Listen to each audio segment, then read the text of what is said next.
नमस्कार, आप सभी का पुनः स्वागत है। आदित्य प्रकाश जालान टीचर्स ट्रेनिंग कॉलेज से मैं हरीश कुमार पांडे आप सभी का इस YouTube कक्षा में हार्दिक स्वागत करता हूं।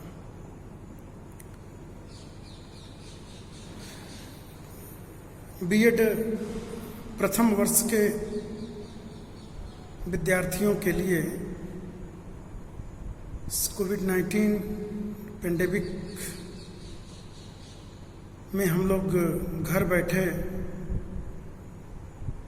कुछ सीखने का प्रयास कर रहे हैं, जिसमें आधुनिक तकनीक आप लोगों को सहायक सिद्ध हो रही है। और ये जो भी program students for holistic development of humanity program के तहत हम लोग कुछ सीखने का प्रयास कर रहे हैं, कुछ सिखाने का प्रयास कर रहे हैं, कुछ जानने का प्रयास कर रहे हैं।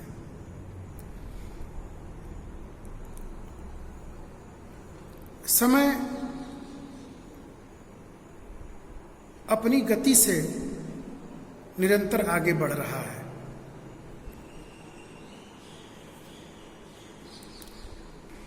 और समय परिवर्तनशील है। ये दो बात हम लोग अनुभव किए हैं, आप लोग इस बात को जानते होंगे। न समय लौट के आता है और ना ही जो परिवर्तन हो जाता है आप उसको पुनः उस रूप में नहीं ला सकते। ठीक उसी प्रकार इस course 3 learning and teaching paper के अंतर्गत हम लोग लर्निंग और लर्निंग की थ्योरीज को और मेमोरी को जानने का हम लोग प्रयास कर रहे थे। मेमोरी का ही दूसरा रूप, जैसे एक सिक्के के दो पहलू होते हैं। आप लोग पढ़ते हैं कि शिक्षा और दर्शन एक दूसरे के, एक ही सिक्के के दो पहलू हैं, एक दूसरे पर अन्योन्य आश्रित हैं। उसी अंतर्गत हम लोग इस बात को जानने का प्रयास कर रहे हैं कि जैसे जैसे समय आगे बढ़ रहा है और जैसे जैसे नई थ्योरी आ रही है, उन नई थ्योरियों पर शिक्षा की को और ज़्यादा किस प्रकार से सरल, रुचिकर और आसान बनाया जाए, इसमें किस प्रकार से प्रभाव उत्पन्न किया जाए कि विद्यार्थी कम समय में, कम लागत में, कम ऊर्जा, कम परिश्रम और कम अर्थ धन को कम व्यय करते हुए मैक्सिमम सीख सकें और कम समय में सीख कर इसका मैक्सिमम उपयोग कर सकें। क्योंकि उनकी बढ़ती हुई योग्यता, उससे समाज को लाभ मिलने वाला है, उसको देश को लाभ मिलने वाला है और उसी से हम लोग विकासशील से विकसित होने वाले हैं। आजकल सारे कोर्सों को अगर हम लोग देखें तो धीरे धीरे सारे कोर्स की अवधि 1 साल कम होती जा रही है। इंटीग्रेटेड कोर्स चल पड़े, 3 साल का ग्रेजुएशन, 2 साल का टीचर ट्रेनिंग प्रोग्राम अगर आप साथ में करते हैं तो 4 ही साल में। क्योंकि शिक्षा की जैसे जैसे अधिगम की नई नई थ्योरी आ रही है तो हम लोग उन पुरानी थ्योरियों पर पुनः लौट के नहीं जा सकते। अब सृष्टि का बहुत बड़ा परिवर्तन हो जाए तो बात अलग हो, लेकिन व्यक्ति आगे बढ़कर पीछे नहीं मुड़ता है। उसमें मॉडिफिकेशन होता है, कौन सी परिस्थितियों को अपनाने योग्य है और कौन सी परिस्थितियां छोड़ने योग्य हैं, ये देश, काल और परिस्थिति पर तय करती है। शिक्षण अधिगम प्रक्रिया की ये बात हम लोग जानते हैं कि 3 महत्वपूर्ण अंग हैं, एक शिक्षक, एक शिक्षार्थी और एक पाठ्यक्रम। शिक्षक और शिक्षार्थी मिलकर इस बात को तय करते हैं कि हमें क्या पढ़ना है, कैसे पढ़ना है, कौन सी शिक्षण विधियों को अपनाना है और हमें अपने उद्देश्यों को किस प्रकार से प्राप्त करना है। पहले जमाने में शिक्षक श्रेष्ठ होता था, आज के समय में शिक्षक गाइड की भूमिका में है। ये कई बार प्रश्न आए यूजीसी नेट की परीक्षाओं में कि आधुनिक समय में शिक्षक की क्या भूमिका है। गाइड की भूमिका पर इस पे वहाँ आंसर की वो लोग वो मानते हैं, लेकिन वैदिक काल में ये परम माना जाता था कि शिक्षक ज्ञान का मतलब वही सब कुछ जानता है और विद्यार्थी कोरी पात्र है, शिक्षक उसमें भरता जाएगा। लेकिन जैसे जैसे मनोविज्ञान का प्रादुर्भाव हुआ, मनोविज्ञान के सिद्धांत आए और उसके शिक्षा जगत में जब प्रयोग होने लगे, तो इस बात को माना जाने लगा कि बालक के अंतःकरण में ही सारी वो बाय बर्थ कुछ अपनी योग्यता और अपनी कुछ पोटेंशियल लेके आता है, और उन्हीं योग्यता और उन्हीं पोटेंशियल के आधार पर वह जो कुछ भी सीखता है अपनी वो अंतर्निहित शक्तियों के आधार पर ही सीखता है। अगर उसके अंदर उस प्रकार की सीखने की योग्यता नहीं है तो शायद आप उसको सिखा नहीं सकते। ऐसे आप लोग के पास भी अपना अनुभव होगा, हजारों हजार अनुभव होंगे। बहुत से विद्यार्थी अपने प्रत्यक्ष भी अनुभव किए होंगे कि किसी को बहुत पढ़ाने का प्रयास किया गया या नहीं पढ़ पाया, या ज़्यादा लोग कहते हुए मिल जाते हैं कि भाई हमको तो पढ़ाने का बहुत प्रयास किया, हमने भी पढ़ने में मेरा मन बहुत लगता था, लेकिन पढ़ नहीं, उसको मुकाम तक नहीं पहुंचा पाए। तो जब मन जो लगने की बात, तो जो लोग कहते हैं वो मनोविज्ञान में उसको तात्कालिक रुचि कहते हैं। तात्कालिक रुचि बहुत लोगों की होती है, पढ़ने का उनका मन करेगा, लगेगा कि वो एक बस कुछ ही मिनटों में एक मनोमय संसार का निर्माण करते हैं। आप लोग किशोरावस्था में पढ़ रहे होंगे कि एक दिवा स्वप्न, मन को मतलब एक संतुष्टि देने के लिए जो अतृप्त इच्छाएं हमारी तृप्त नहीं हो पाती हैं, उसको तृप्त करने के लिए ये दिवा स्वप्न का एक भाग है। और उसी में वो लोग जिसको साहित्य में आत्मश्लाघा में भी कह सकते हैं कि उसी रूप में वो लोग विचरण करते रहते हैं। लेकिन अगर लर्निंग को अगर उसको व्यापक रूप में समझा जाए तो लर्निंग एक कंटिन्यूअस प्रोसेस है। जो व्यक्ति जितना ज़्यादा कंटिन्यूअस वर्क को करेगा वही दक्ष हो पाएगा, अन्यथा एक दिन पढ़ के, ये अलग बात है कि आज की शिक्षा व्यवस्थाओं में लोग प्रथम श्रेणी से उत्तीर्ण भी हो जा रहे हैं, लेकिन वो एक्सेप्शनल केस हो सकता है। ये लर्निंग कंटिन्यूअस प्रोसेस है। अगर आप कंटिन्यूअस किसी बात को सीख रहे हैं तो आपकी लर्निंग उसमें आप दक्ष हो जाएंगे, कौशल से युक्त हो, स्किल्ड हो जाएंगे, और वही आगे चल के हम लोग जो पढ़े हैं मेमोरी, वह आपकी मेमोरी में हो जाती है। फॉरगेटिंग के चांसेस बहुत कम होते हैं, विस्मृति के चांसेस बहुत कम होते हैं। स्मृति शब्द ही बता रहा है, मैंने बोला ना एक ही सिक्के के दो पहलू। स्मृति शब्द ही बता रहा है कि कहीं विस्मृति है, कहीं विस्मृति है तभी स्मृति है, और कहीं स्मृति है तभी विस्मृति है। इसलिए एक ही सिक्के के दो पहलू हैं। शायद ऐसा कोई विद्यार्थी, विवेकानंद जैसे महापुरुषों को छोड़ दिया जाए तो शायद ही ऐसा कोई व्यक्ति हो जो बात न भूल जाता हो। और भूलना हर परिस्थितियों में खराब बात नहीं है, भूलना कभी कभी बहुत श्रेष्ठ बात भी होती है।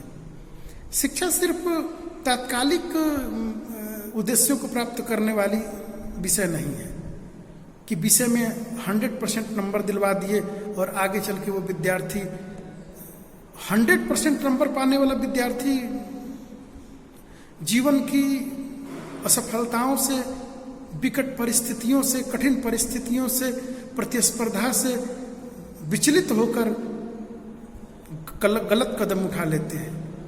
इसका मतलब वो शिक्षित नहीं हुए। अब शिक्षा की परिभाषा बदल गई है, सफलता ही शिक्षा की परिभाषा बदल गई है, जबकि शिक्षा का मतलब होता है सर्वांगीण विकास। कैसी परिस्थितियां हैं उसको झेलने की अगर क्षमता उत्पन्न नहीं हो पा रही है, सब परिस्थितियों में सम होने की बात नहीं हो पा रही है, समायोजन करने की योग्यता नहीं है, तो फिर वो शिक्षा अर्थहीन है। आप लोग पढ़ रहे होंगे बुद्धि के सिद्धांतों में कि बुद्धि समायोजन की योग्यता है, और एक अच्छे व्यक्तित्व का वही व्यक्तित्वशाली व्यक्ति है जो प्रत्येक परिस्थितियों को अपने अनुकूल बनाने का वो प्रयास कर लेता है। आज बड़े बड़े IAS, बड़े बड़े जजेस, बड़े बड़े सैन्य ऑफिसर्स यत्र तत्र टेलीविज़न और न्यूज़पेपर में सुनने को आता है कि कुछ बहुत गलत और बहुत बड़े स्टेप उठा लेते हैं अपने जीवन के प्रति। इसका मतलब कि परिस्थितियों से वो लोग एडजस्ट नहीं कर पाए। इसीलिए शिक्षा, मैं शुरू में ही बोला कि शिक्षा लॉन्ग लाइफ प्रोसेस है। आपने पढ़ा, बहुत अच्छी बात है, सफलता मिल गई, उस और अच्छी बात है। लेकिन सफलता के साथ साथ अगर आप पढ़ने की कंटिन्यूटी को अपने ब्रेक कर दिया, आपने पढ़ना क्या किया, छोड़ दिया, स्वाध्याय करना छोड़ दिया, तो परिस्थितियां हावी हो जाएंगी। और आज के समय में प्रतिस्पर्धा भी काफ़ी व्यापक बढ़ी है, तो परिस्थिति भी गंभीर हो गई है। और इसमें मेमोरी और फॉरगेटिंग के दोनों पर हो रही हैं। बहुत जो हमें अच्छी बातें लगती हैं, जिसमें हमारी रुचि होती है या जिसकी निरंतर आवश्यकता उपयोगिता बन रही है, वो हमें याद रहता है। और जो बातें हम उसको उपयोग में नहीं है, उसकी परिस्थितियां नहीं बन पा रही, वो बातें हमारी भूल जाती हैं। तो इतना हम लोग मेमोरी और फॉरगेटिंग के बारे में हम लोग सीख चुके हैं। आज मैं आप लोगों को एक प्रयोग बताऊंगा और काफ़ी अच्छा लगेगा। और इससे ये जानने, आप एक शिक्षक बन रहे हैं। कभी आप लोग विचार कीजिएगा, एक प्रश्न मैं देता हूं, कभी ये विचार कीजिएगा कि टीचर ट्रेनिंग प्रोग्राम को छोड़कर बाकी किसी भी प्रोग्राम में इतने नैतिक, इतने चारित्रिक, इतने आध्यात्मिक और इतने मतलब वैल्यूज पर जोर शायद किसी में नहीं दिया जाता। शायद किसी में नहीं है। सबसे ज्यादा सिखाया जाएगा, आप अनुशासन प्रिय बनिए। ढूंढिएगा क्यों, और मुझे उत्तर बताइएगा। और तब तक मैं आप लोगों को एक प्रयोग बताऊंगा स्मृति और विस्मृति का, कि ये जो भी मैंने कहा, ये की बातें स्मृति और विस्मृति, ये बातें सिर्फ हवा में नहीं है। ये बातें को, इसको भी एक्सपेरिमेंटल रिसर्च के द्वारा इसको सिद्ध किया गया कि मेमोरी और फॉरगेटिंग के कितने प्रतिशत चांस होते हैं उसकी कंटिन्यूटी पर। तो एक विद्वान हो गए एबिंगहास। कौन से विद्वान हो गए? एबिंगहास। एबिंगहास महोदय ने एक प्रयोग किया, और वो प्रयोग किस प्रकार का था, जरा इसको समझने का हम लोग प्रयास करेंगे। चूंकि प्रयोग मैं एज इट इज बताऊंगा, आप लोग इसको इतना दूर में एक दो बार सुनेंगे तो आपको याद हो जाएगा। अपने शब्दों में बताऊंगा तो फिर थोड़ा बड़ा होगा, और सार बातें वो, उसकी सारांश व्याख्या बाद में करूंगा। लेकिन मैं पढ़े उस प्रयोग को आप लोगों को पढ़ के सुना देता हूं। एबिंगहास महोदय ने एक प्रयोग किया जिसमें निरर्थक शब्दों या मदों का उपयोग किया। अपने अध्ययनों में उसने यह सिद्ध किया कि 20 मिनट के बाद अधिगम सामग्री का 47% भाग भूल जाता है। 60 मिनट बाद 53.8% बातें भूल जाती हैं। 9 घंटे के बाद 66%, 2 दिन के बाद 72%, 7 दिन के बाद 75% तथा 1 मास के बाद 79% सीखी गई सामग्री। शब्द पे ध्यान से सुनेंगे। पढ़ी गई, सुनी गई मैंने नहीं बोला, मैंने बोला सीखी गई। हम लोग अभी, आप लोग क्या करें, पढ़ तो शायद कम ही रहे हैं, सुन रहे हैं। यूट्यूब में सुना, लेक्चर में सुना, सीखा नहीं। पढ़ा लिखा, श्रवण मनन निधिध्यासन, जो 3 विधि बताई गई,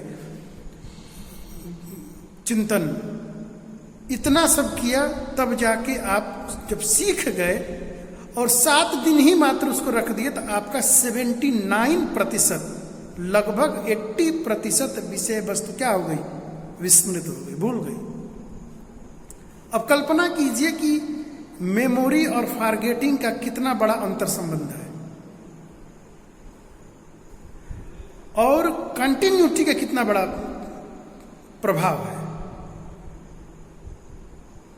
एक बार विद्यार्थी, इसीलिए आज पूरे IITs और IIM ये समय समय पर रिकमेंडेशन भारत सरकार को भेजते, MHRD को भेजते भेजते संस्कृत थक गए कि अब यहाँ सृजनात्मक बालक बहुत कम आ रहे हैं। सारे बच्चे वही पढ़ना चाहते हैं जो एग्जाम में आए, तो वो तो वही पढ़ा सकता है ना जो पेपर सेटर हो। अब पेपर सेटर ही ना बताएगा कि भाई यही 200 प्रश्न आएंगे। लेकिन जरा आप लोग कल्पना कीजिए कि जब जैसे सीटेट का एग्जाम होता है, 12 लाख 14 लाख लोग बैठते हैं और रिजल्ट बनता है मात्र, अब तो रिजल्ट ज़्यादा बनने लगे, 7-8% बनने लगे, 13 भी गया है, लेकिन कुछ समय पहले 2, 2.5, 3% रिजल्ट बनता था। ये इसकी प्रामाणिकता है। अगर स्टैंडर्ड स्तर पर एग्जाम लिए जाएंगे जहां पर किसी प्रकार का सरकार का दबाव ना हो, ब्यूरोक्रेट्स का, पॉलिटिशियंस का, और जो परीक्षा की पवित्रता और शुचिता की जो बात कही गई है, टीचर कहीं से लिखा आउट ना करे। अभी तो हुआ था ना कि पेपर सेटर ही जीजा जी थे, साली विश्वविद्यालय को टॉप की, बाद में निरस्त हुआ। न्यूज़पेपर में आया था, किसी विश्वविद्यालय की घटना थी, स्टडी कर। तो इस प्रकार के अगर न पड़े प्रभाव, तो रिजल्ट की ये गुणवत्ता तय करेगी कि बालकों में सृजनात्मक क्षमता कितनी है और रचनात्मक क्षमता। अब ये एग्जाम के पैटर्न 5 क्वेश्चन, आपने 2 साल तक आप बच्चों को पढ़ाए और 2 साल बाद आप मात्र 5 क्वेश्चन में ये कैसे तय कर सकते हैं कि विद्यार्थी किस ग्रेड का है? अरे किसी की शार्प मेमोरी होती है, एक ही रात में पूरी 5 क्वेश्चन कहीं से मिल गए। मैं बताया था कि पेपर सेटर लोग होते हैं जो बता देंगे तो लगभग लड़ ही जाता है, और मूल्यांकन करने के भी तरीके वही हैं। इसके भी एक्सपेरिमेंट है, समय आएगा तो वो भी मैं एक्सपेरिमेंट कभी, अब तो सिलेबस में तो नहीं है ना, लेकिन हमारे भी सिलेबस में नहीं था, टीचर ने बताया था ना। और ये बातें जरूरी थोड़ी है कि सारी बातें, शिक्षक बन रहे हैं, कल्पना कीजिए कितने प्रकार के विद्यार्थी होंगे और कितने प्रश्न। आप तो मान लें कि आप लोग मैट्रिक लेवल तक ही आप लोग किया, अगर आप लोग अभी टीचर बन जाए मैट्रिक लेवल तक, तो वहाँ तक बच्चे इस प्रकार के प्रश्न नहीं पूछते। लेकिन जरा कल्पना कीजिए कि टीचर ट्रेनिंग प्रोग्राम हो जहाँ पे किसी क्षेत्र में ऑलरेडी मास्टर्स करके बच्चे आते हैं, उनके सोचने और विचारने की, और कितने डायमेंशंस पे सोच सकते हैं और कितने प्रकार के प्रश्न, कितनी प्रकार की जिज्ञासाएं हो सकती हैं।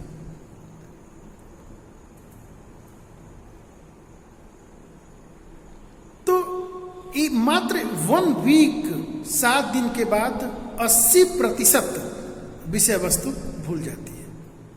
ये प्रयोग हुआ, एबिंगहास महोदय ने एक्सपेरिमेंटल प्रयोग करके इसको रिसर्च के द्वारा इसको प्रूफ किया।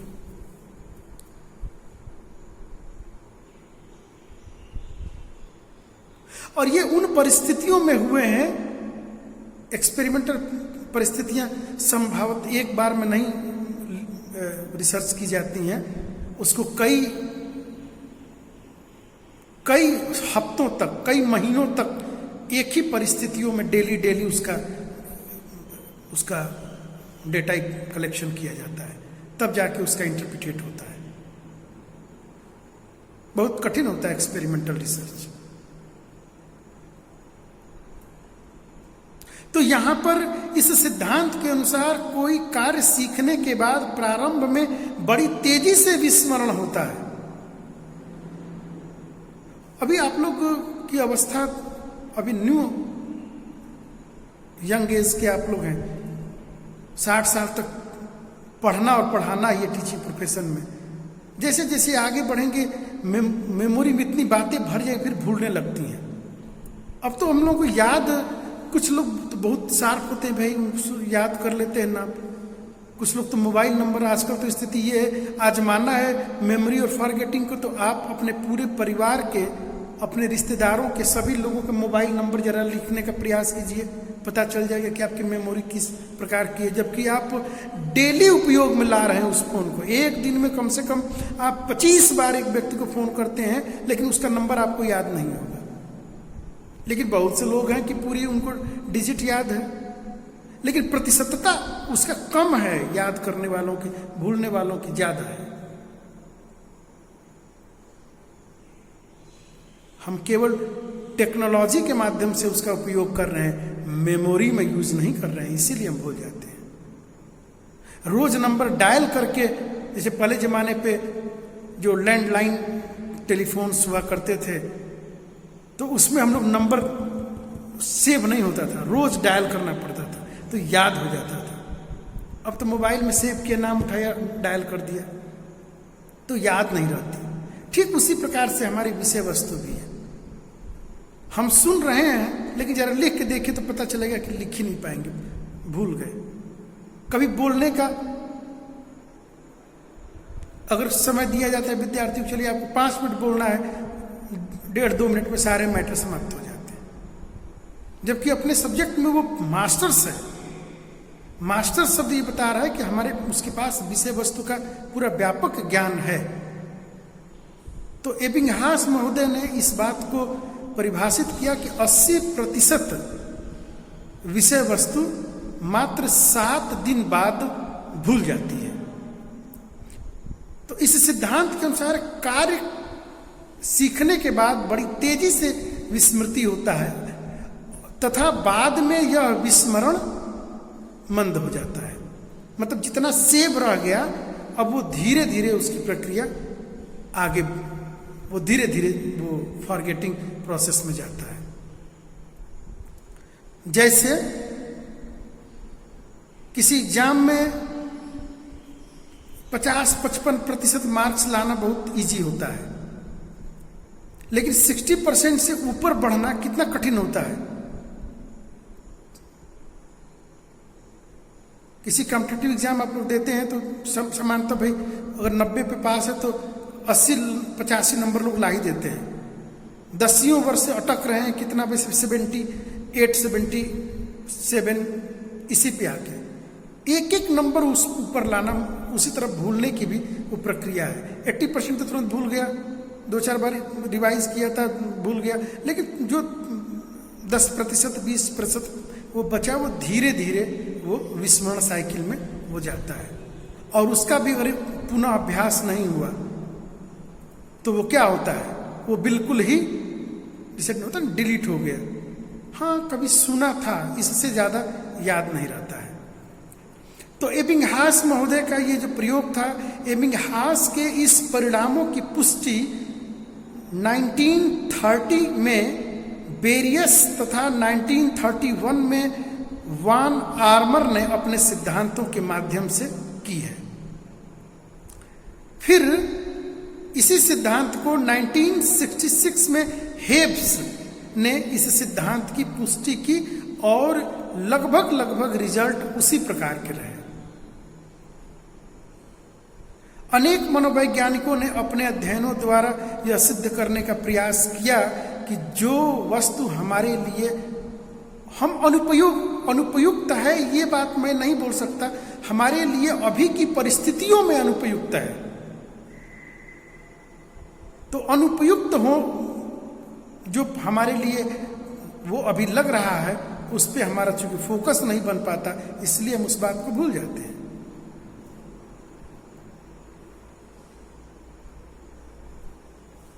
हम लोग मार्केट में जब जाते हैं और 10 साल बाद खरीदी हुई कोई चीज याद रहता है, इस दुकान से खरीदे थे, जो अगर आपकी इंटरेस्ट की है तो। अब उतनी इंटरेस्ट अगर हो तब तो विषय वस्तु शायद कम भूले। तो लेकिन इस सिद्धांत की आलोचना भी, कुछ क्रिटिसिज्म भी किया गया। मूलर तथा पिलजेकर पिलजेकर महोदय ने इस पर कुछ अपना आलोचना किए कि भूलने का जो कारण अधिगम के बाद बिताया गया समय नहीं होता। इस समय अंतराल, जो टाइम इंटरवल में जब व्यक्ति कुछ नया कार्य या विषय सीखता है, इसके परिणाम स्वरूप पहले सीखे गए कार्य या विषय को स्मृति चिन्ह कमजोर पड़ जाते हैं तथा इसके परिणाम स्वरूप वो व्यक्ति भूल जाता है। लेकिन जैसे ही वो रिवाइज करता है, वो तुरंत उसको रिकॉल कर लेता है। दोनों बात सही है। एबिंगहास महोदय का भी प्रयोग 100% सही है और मूलर तथा पिलजेकर महोदय का भी तथ्य ये भी सही है। फॉर एग्जाम्पल, जैसे कि अगर कोई विद्यार्थी मैट्रिक साइंस से, इंटर साइंस से, ग्रेजुएशन साइंस से, पोस्ट ग्रेजुएशन साइंस से किया, तो निश्चित रूप से वो मैट्रिक वाली बात भूल गया होगा। किसी भी सब्जेक्ट से किया हो, वो बात भूल गया होगा। क्यों? क्योंकि अभी तत्काल में वो पीजी कर रहा है और पीजी की बात उसको याद है, क्योंकि उसको कहीं ना कहीं उसको सिद्ध करना है, प्रयोग करना है, पास होना है, अगली कक्षा में प्रमोट होना है। लेकिन जैसे ही उसकी जब ये जरूरत पूरी हो जाती है और वो 10वीं क्लास की बातों को 2-4 बार पढ़ लेता है, तो पुनः पहली बार सीखने में उसको बहुत लंबा समय लगा था, किसी सीखने में 4 हफ्ते लगे थे, तो इस बार हो सकता है कि 4 दिन में वो सीख जाए, 4 दिन में उसको रिकवर कर सकता है और उसको तुरंत का तुरंत रिकॉल करते चलता है। तो इस प्रकार हम देखते हैं कि जो एबिंगहास महोदय का जो प्रयोग है और इसकी आलोचना में जो मूलर और पिलजेकर महोदय ने इसकी आलोचना करी कि जब हम एक कार्य को सीखकर छोड़ देते हैं और दूसरा कार्य जब हम सीखते हैं तो उसके स्मृति चिन्ह केवल धुंधले होते हैं, नए वाले की स्मृति चिन्ह उस पर अंकित रहता है। लेकिन जैसे ही वो आवश्यकता पड़ती है, वो चिन्ह अगर हम उसको रिवाइज करें तो वो प्रयोग में आ जाता है। थोड़ा इसको समझ गए होंगे मुझे विश्वास है, लेकिन मुझे और वो बताना ही है, तो मैं आपको एक एग्जाम्पल बताता हूँ। आप लोग घरों में सजने संवरने के लिए शीशे का प्रयोग करते हैं, अपने को देखकर, अपने मुखौटे को, अपने व्यक्तित्व को आकर्षक बनाने के लिए। चेहरे पे क्या लगा हुआ है थोड़ा सा हम देख लें। यदि शीशे की सफाई न की जाए कुछ महीनों तक, मान लो एक साल तक नहीं हुआ, 2-4 5-6 महीने बीत गए, तो धीरे धीरे धूल, मिट्टी, कण, आंधी, तूफान, पानी, छींटे वगैरह शीशों पर लेयर होने लगता है। तो जो मूलर और पिलजेकर महोदय का जो रिसर्च है, हमें लग रहा है ठीक इसी प्रकार से है कि जैसे ही आईना को फिर थोड़ा सा कोलिन होता है ना, थोड़ा छांटे मारे और सूती कपड़े से रगड़ दिया, फिर एक न्यूज़पेपर जो पुराना होता है रगड़ दिया, तो फिर शीशे में फिर शीशा चमक उठता है। ठीक उसी प्रकार की ये बातें हैं स्मृति और विस्मृति।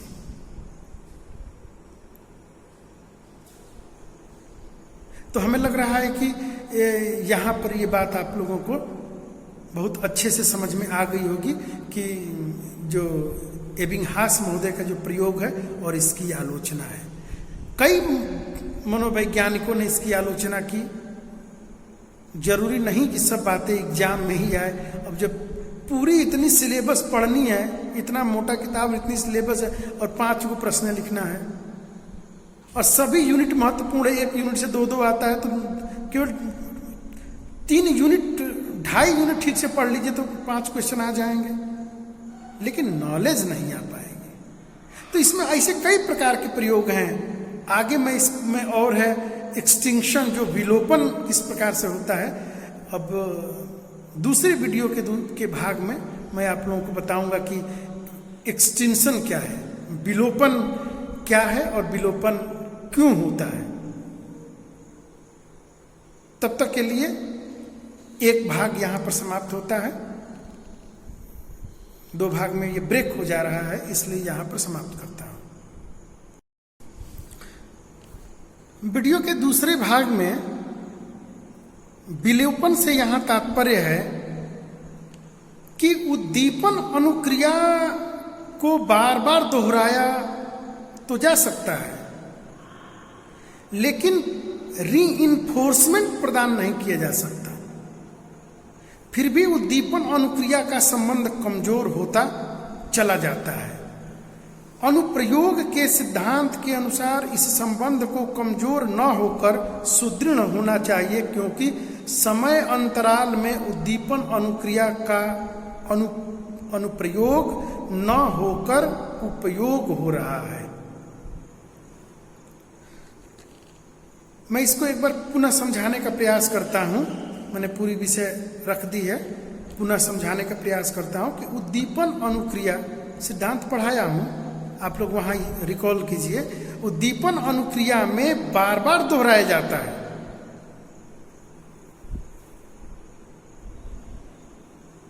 स्टिमुलस को प्राप्त करने के लिए जो सब्जेक्ट है वो बार बार क्या कर रहा है? रिस्पॉन्स कर रहा है।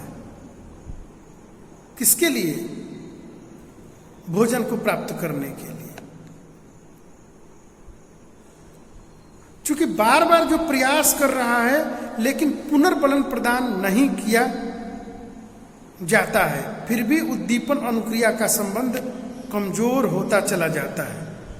अनुप्रयोग के सिद्धांत के अनुसार इस संबंध को कमजोर न होकर सुदृढ़ होना चाहिए, क्योंकि समय अंतराल में उद्दीपन अनुक्रिया का अनुप्रयोग न होकर उपयोग हो रहा है।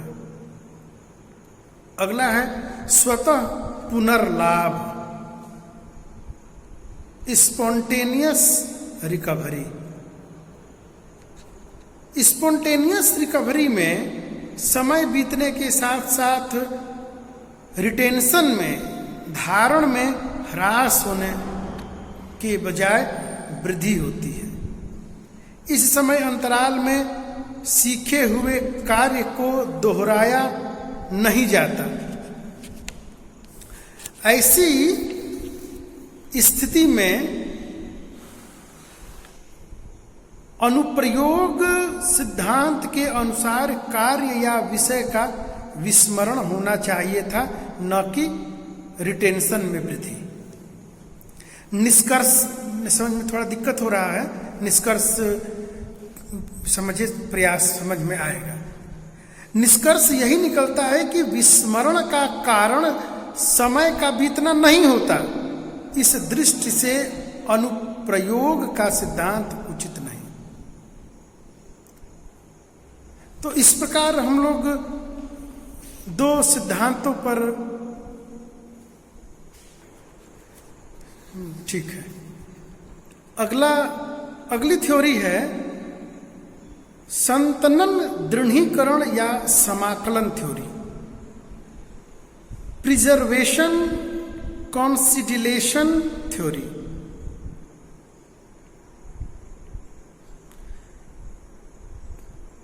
संतनन दृढ़ीकरण या समाकलन सिद्धांत, प्रिजर्वेशन कंसोलिडेशन थ्योरी। इस सिद्धांत के प्रतिपादक थे मूलर और पिल्जेकर। ये सिद्धांत कभी कभी, अब यहाँ के तो एग्जाम का पैटर्न निबंधात्मक है तो कहना मुश्किल है, लेकिन जो पात्रता परीक्षा होती है वहाँ पे ये पूछा जाता है।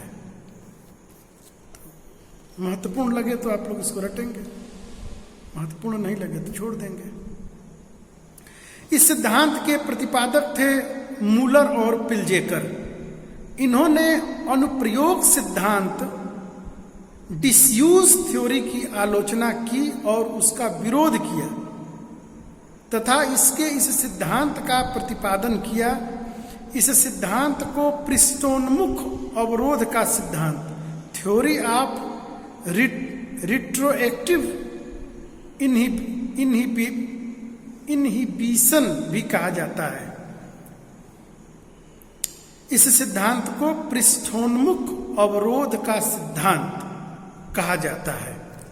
अब जरा इसको समझेंगे कि संतनन का क्या अर्थ है। ये जैसे जैसे देखिए, मेमोरी और फॉरगेटिंग या मनोविज्ञान की मैं एक बात बताऊं,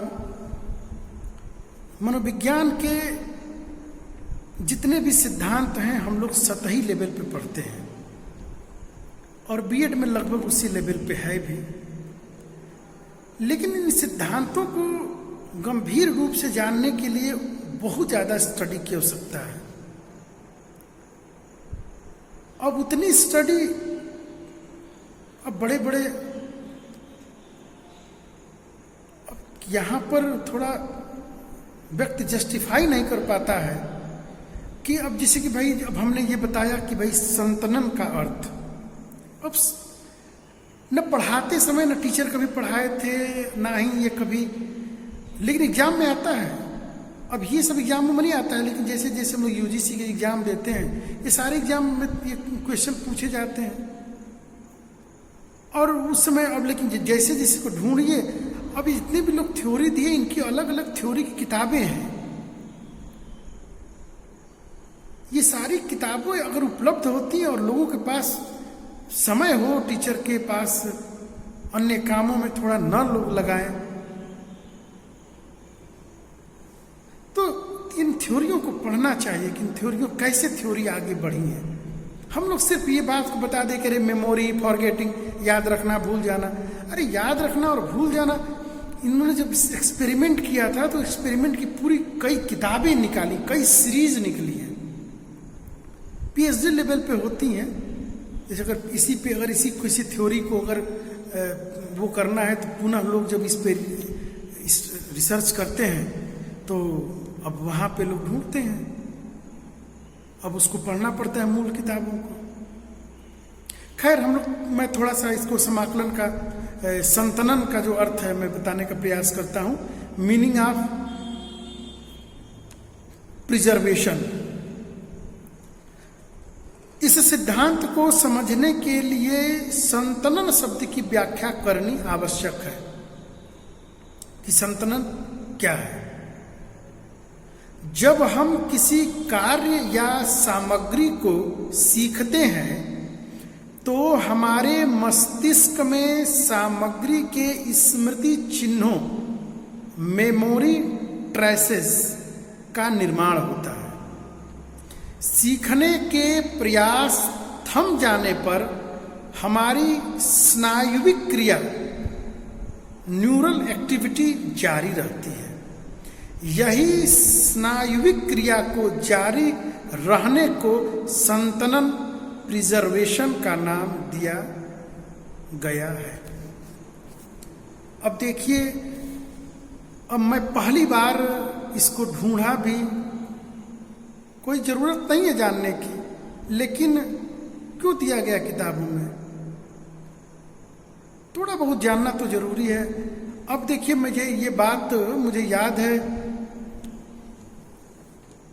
जब मैं पढ़ता था तो उस समय मैं कहता था कि जैसे ये मेरा अपना मेरा ये एक्सपेरिमेंट है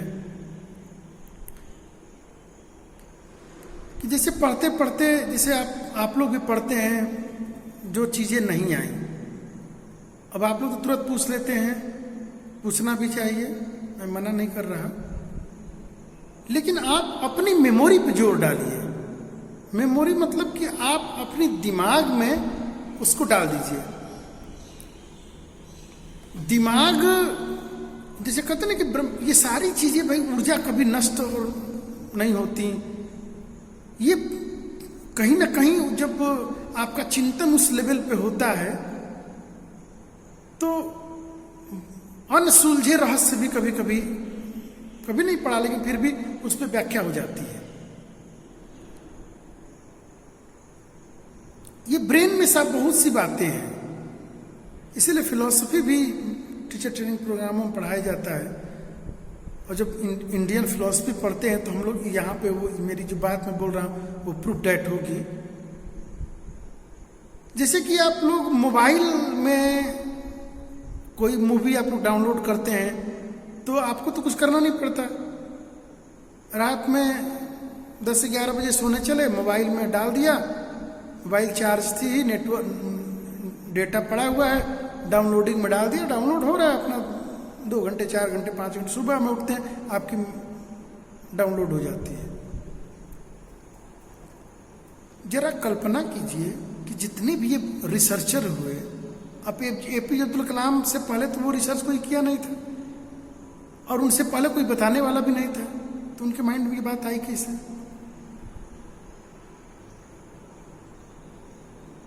उन्होंने अपने विचार को, एक्सपेरिमेंट तो निरंतर कर रहे हैं, अपने विचार को मस्तिष्क में डाल दिया। मस्तिष्क सो तो गए हैं लेकिन मस्तिष्क चल रहा है। मैं इसको व्यवहारिक घटना से मैं आपको इसको पूरा आपको संतुष्ट कर सकता हूं। ऑनलाइन क्लास में घटना बताऊंगा। लेकिन अगर हम लोग यहां पर अगर देखें तो निरंतर चिंतन से हमें नए नए आइडियाज नेचुरली तरीके से निकलती हैं। एक एग्जाम्पल अभी आ रहा है, आप लोग आधुनिक न्यू जनरेशन के बच्चों को आप देखिए तो कभी कभी क्या ये बहुत बार ये ऐसी बातों को ये बोल जाते हैं, ऐसी बातों की वो लोग ये व्याख्या भी बच्चे कर देते हैं, कुछ कह देते हैं कि जो बात कभी कभी बुजुर्ग व्यक्ति भी नहीं कह पाता, और लोग कहते हैं कि इसको नहीं को मैंने नहीं सिखाया, पता नहीं कहां से सीख रहा है। आपने उस प्रकार की कोई बात सिखाई नहीं, बच्चे ने सीखी नहीं, और अभी तो जाने आने की बात ही नहीं है। जो बच्चे 2 साल के रहे होंगे आज तो कोविड में 4 साल के हो गए, और ऐसी ऐसी बातों को बोल जाते हैं कि बाहर से कोई आया नहीं, बच्चे बाहर गए नहीं, और ये बात हमने कभी कही नहीं। ये बात आई कहां से? तो मनोविज्ञान के सिद्धांतों को क्या कोई आप फिजिक्स और केमिस्ट्री के लैब में जाकर थोड़ी प्रूफ कर सकते हैं? ये मनोविज्ञान के सिद्धांत है, इसके नाम से ही बता रहा है कि मन का सिद्धांत। इसलिए मन, आत्मा, तब ना अंत में जाके व्यवहार का ये अध्ययन करता है। मन दिखा नहीं, आत्मा मिला नहीं, और एक और कौन था, लास्ट में आया कि भाई व्यवहार का अध्ययन हो रहा है, क्योंकि व्यवहार दिखता है। हम जो कुछ भी कार्य करते हैं ये सब हमारा व्यवहार है। क्लास में अभी ये टीचर को कहीं ट्रेनिंग दी जाती, इसे लोग ट्रेंड नहीं है क्या? क्लास में लड़का झूठ बोलता है, अब इसकी तो आपके सिलेबस में तो नहीं है, लेकिन टीचर कैसे पकड़ लेता है कि झूठ बोल रहा है? कहीं पढ़ा था क्या? एग्जाम में कहीं लिखा था क्या? लेकिन टीचर पढ़ाते समय हजारों हजार ऐसी बातें ट्रेनिंग में बताते हैं।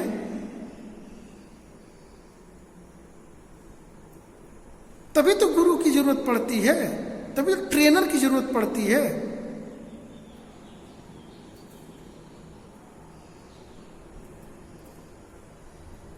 तो यहां पर ये जो भी मैं बात बता रहा हूं, इससे ये बातें ये सिद्ध होती हैं कि जो हमारा व्यवहार ही बताता है हमारे बोलने का, हमारे चलने का। झूठ जहां बोलेंगे कि इधर खुजलाएगा, इधर होगा, बॉडी लैंग्वेज, एलन पीस की बॉडी लैंग्वेज को पढ़िए, या और भी किताबें हैं उसको जरा अब पढ़ेंगे तो पूरी निकल के आ जाती है। आप लोग देखते हैं ये जो अपर लेवल पे जो जांच होती है वो लोग क्या करते हैं, इन्हीं सब चीजों को तो ट्रेस करते हैं, और करके क्या करते हैं, उसको एक कड़ी को एक दूसरी कड़ी से जोड़ा जाता है। कई साल रिसर्च करके, कई साल केस चलता है, अंत में जाके प्रूफ हो जाता है कि नहीं भाई मूल कारण ये है, मूल बातें ये है। तो मनोविज्ञान के जो सिद्धांत हैं ये व्यवहार जगत में, इसलिए आप लोग पढ़ते हैं व्यवहार का अध्ययन करता है, तो व्यवहार का अध्ययन करने में बहुत समय लगता है। व्यवहार का एक दिन में अध्ययन नहीं हो सकता है, व्यवहार का अध्ययन बहुत समय बाद होता है। जागृत, स्वप्न, सुसुप्ति, 3 अवस्थाओं में जब व्यक्ति के पूरे व्यवहार का अध्ययन किया जाएगा तब जाके उसके अंदर की बात निकल के आती है। इसलिए पूरे मानव के व्यवहार को जान पाना ये बहुत कठिन बात होती है।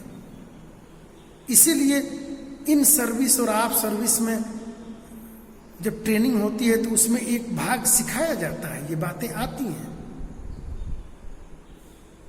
और आजकल तो अब सिविल सर्विसेज का भी एग्जाम होता है तो वहाँ पर भी अलग से एक मनोविज्ञान के बहुत बड़े प्रोफेसर्स जो होते हैं वो एक्सपर्ट में बैठाए जाते हैं, उस व्यक्ति की भाव भंगिमाओं को अध्ययन करते रहते हैं कि जब बोल तो रहा है लेकिन अंदर से ये मतलब शब्द को बोल रहा है, पढ़ के बोल रहा है, आंसर्स को केवल बोल रहा है, अंदर से ऐसा कुछ है नहीं। तो व्यवहार का जो ये है अध्ययन थोड़ा सा, तो इस पे हम लोग चलिए कम से कम एक नई बात हम लोग सीखे कि प्रिजर्वेशन का क्या अर्थ है। और आगे जैसे जैसे आगे इसी अगर एजुकेशन लाइन में आगे बढ़ेंगे ये सारे शब्द आएंगे। तो अब क्या हो गया कि अब पहला हो गया प्रिजर्वेशन, अब दूसरा है कंसोलिडेशन। कंसोलिडेशन का मतलब है समाकलन। तो समाकलन कंसोलिडेशन का अर्थ क्या है कि सीखने के जब प्रयास बंद हो जाते हैं और व्यक्ति आराम करने लगता है तब इस विश्राम वाली अवधि में इन स्मृति चिन्हों के दृढ़ होने की प्रक्रिया को समाकलन या दृढ़ीकरण का नाम दिया जाता है। लोग कहते हैं ना कि पढ़िए कम विचारिए ज्यादा, श्रवण मनन और निधिध्यासन, ये वैदिक परंपरा में था। और यहाँ पर स्मृति आधुनिक जो हम लोग अभी पढ़ा रहे हैं, स्मृति बोध और चिंतन। लोग तो कि भाई बहुत पढ़ले हो, कुछ दिमाग में बैठा नहीं। कम पढ़िए लेकिन विचारिए ज्यादा। विद्वानों की थ्योरी है, उन थ्योरी को हम अपने हिसाब से समझें। थ्योरी को पढ़ें लेकिन समझेंगे हम अपने हिसाब से, नहीं तो स्वाध्याय की बात क्यों कही जाती है।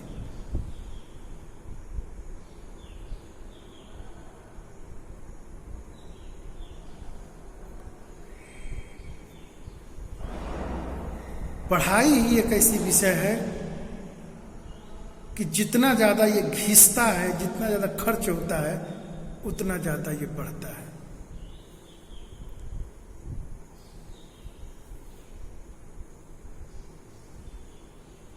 किसान को आप लोग देखे होंगे, उसके पास खुरपी और कुदाल होता है।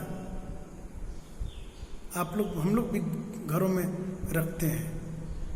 अगर निरंतर खुरपी जब खेतों में उससे निराई गुड़ाई निरंतर होता है ना डेली, तो चांदी की तरह खुरपी चमकती है।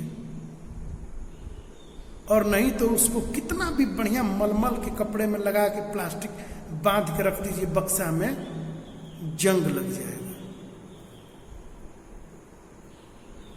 जैसे उसकी प्रकृति है, ऐसे भी मनुष्य के मस्तिष्क की प्रकृति है फॉरगेटिंग, भूलना, विस्मृति, विस्मरण।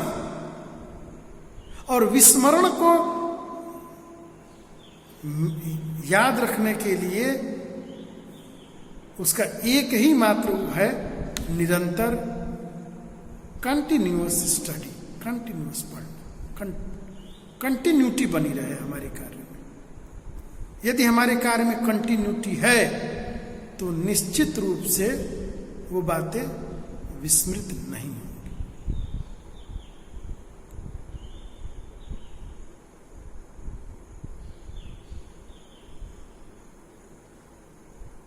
तो हमने बहुत सी बातों को बताया। इसमें समाकलन केवल दृढ़ीकरण होता है। इस सिद्धांत के कुछ प्रमुख तथ्य भी हैं, इन तथ्यों को एक दो बताता हूँ, बाकी अगली वीडियो में या अगले क्लास में इसका मैं डिस्कशन करूँगा।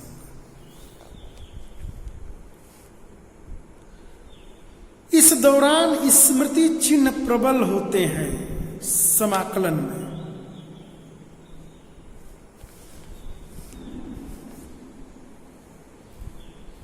स्मृति चिन्ह समझ रहे हैं ना? स्मृति चिन्ह और स्मृति चिन्ह, यहां मस्तिष्क में जो स्मृति चिन्ह बन रहा है और वो स्मृति चिन्ह दी जाती है, जैसे कि किसी को दे दिया गया कि ये मेडल, ये लीजिए भैया, ये आपको स्मृति चिन्ह है। हम लोग जब जब उस मेडल को देखते हैं, ऐसे वो घटना याद नहीं है। अब सीधी सी बात समझिए, ऐसे वो घटना याद नहीं है और ना ही उसका जिक्र हो रहा है, लेकिन उस व्यक्ति को वो चीज दिखा दीजिए कि देखिए ये आपको मेडल मिला था। वो पूरी घटना का आगे भी बताना पड़ेगा क्या? 10वीं क्लास में जब हम लोग कॉलेज स्टाफ किए थे ना, तो टीचर ने बुला के, उस समय तो सरकारी स्कूल था, मिलता उलता कुछ नहीं था, मेडल उडल आ सब देने लगे लोग, तो पीठ लोग थपथपाए थे और एक कलम मिलता था 2 रुपए की। तो वो कलम व्यक्ति हमेशा अपने पॉकेट में लेके और कहीं भी दिखाएगा, कीमत होती थी, और व्यक्ति कहता था कि ये हमारे सर ने दिया है। हम कक्षा में बोर्ड एग्जाम में हम 1 नंबर से हम टॉप 2nd पोजीशन में थे। वो हमारी स्मृति। उसके बाद देखिए पूरी स्मृति, आप जो साल पढ़े, क्या क्या पढ़े, बोर्ड एग्जाम में क्या हुआ, कैसे, कौन कौन, सारी बातें आपको एक ही स्मृति, बाकी ऐसे थोड़ी सी याद है।